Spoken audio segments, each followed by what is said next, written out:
Turns out Simon and Garfunkel were right. There is a sound of silence.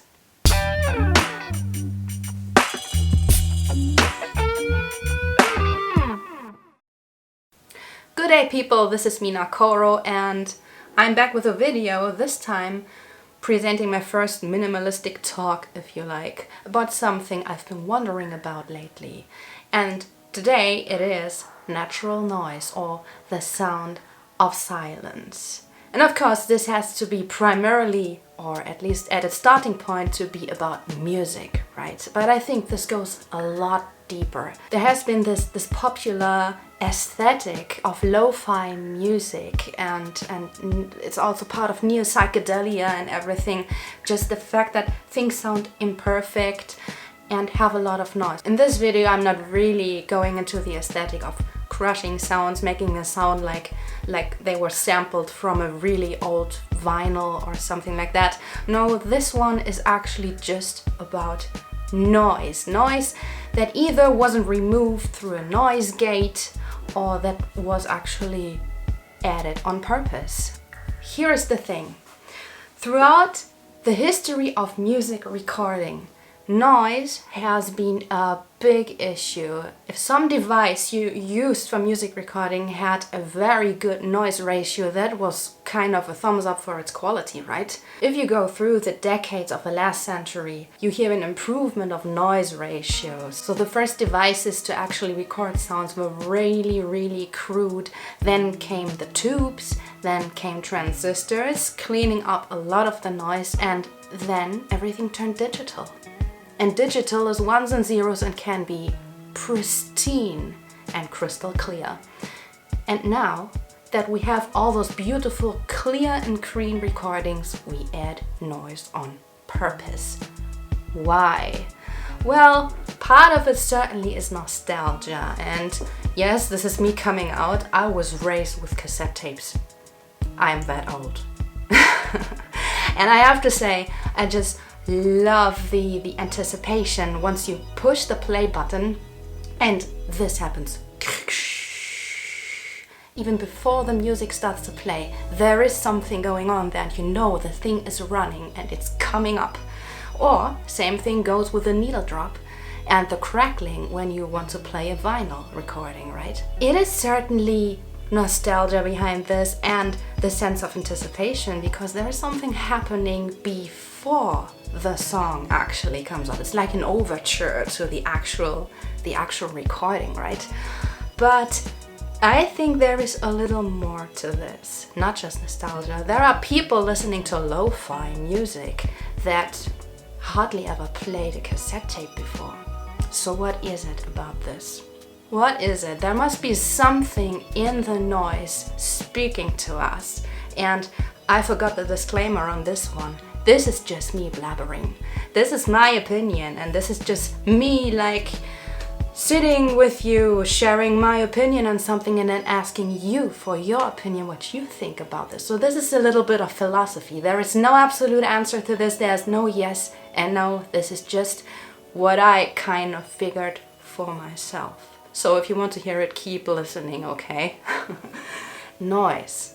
If you live in a city, and being a 21st century person you most probably do, there is always noise going on. In fact, way too much. There's the traffic, there is people blubbering, then there's I don't know, if you have a metro or tube in your city, there is construction noise, everything, a lot actually coming from contraptions, from vehicles, a lot of technological stuff moving and going on in the city. And it can be quite draining to have all that noise around you all the time. So let's imagine you're making your getaway for the weekend and you go to the seaside. Sitting down on the beach. What do you hear? What were you hoping to hear after all this, well, unflattering noise from the city? Well, the ocean, of course, right? Maybe a seagull flying above your head, hopefully leaving everything clean up there. But of course, the ocean. One of the most beautiful noises there are. Actually a noise people are willing to pay for if they go on a vacation. But the ocean can be a quite noisy place, so let's go somewhere where it's even more quiet. How about a forest? Is it completely quiet in a forest? I mean, everything sounds very roomy there. Acoustically, a forest is a very interesting place, but this is not what we're talking about here. Is it quiet in a forest? Well, probably not. You will hear birds, a woodpecker maybe, and you might, and you will, unless it's a very, very kind day, hear the wind rustling through the foliage of the trees. One of my favorite noises, actually. I call it the breath of the world. So there is noise. Maybe nature is not the right place to look for absolute silence, so let's lock ourselves away in a room. No heating, no refrigerator buzzing, nothing. Just you sitting on the floor, not talking, shutting up. What do you hear? Is it completely silent? Well, if you just nodded and thought, yeah, sure it is, there is nothing going on, well, either you were not listening or you are dead. Which I hope you are not. We ourselves create noise all the time, be it your digestive system throwing out wonky noises here and there, probably in a very unfitting situation, be it the blood rushing through your ears, right? The circulation going on all the time, and of course, your breath. Not one time, not 1 second in your whole life, if you are a citizen of planet Earth or coming from a similar planet, right? You have not experienced 1 second of absolute quiet or silence. Not even before you were born, when you were still in your mother's womb and there was all this blood circulation going on and your mommy talking and breathing. You were hearing all that. And you can hear yourself.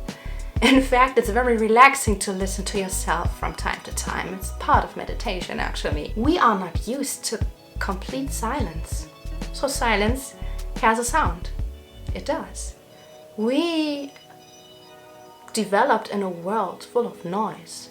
We do not know complete silence, and when it's too silent, something's wrong, right? This is where it gets interesting. Why do we put noise in our recordings on purpose? Or at least not use a noise gate on a guitar track. That is me. I do not try to make anyone believe that a guitar amp does not create any noise or something like that. So why do we put noise in our recordings? Why do I like to do this? Well, I think because we were not born in a vacuum and we can hear everything that is alive, nay, everything that is in this world. We want to hear noise. And if something creates a noise, and be it a recording, something abstract, if it creates noise, it's more real. That is why I do it. What do you think about this? Have you ever thought about it? Let me know in the comments below. Is this weird? Is this just me being born in '86 and still having cassette tapes in my head? What do you think about this? Does noise make things more real, or the lack of noise make things more artificial and generic?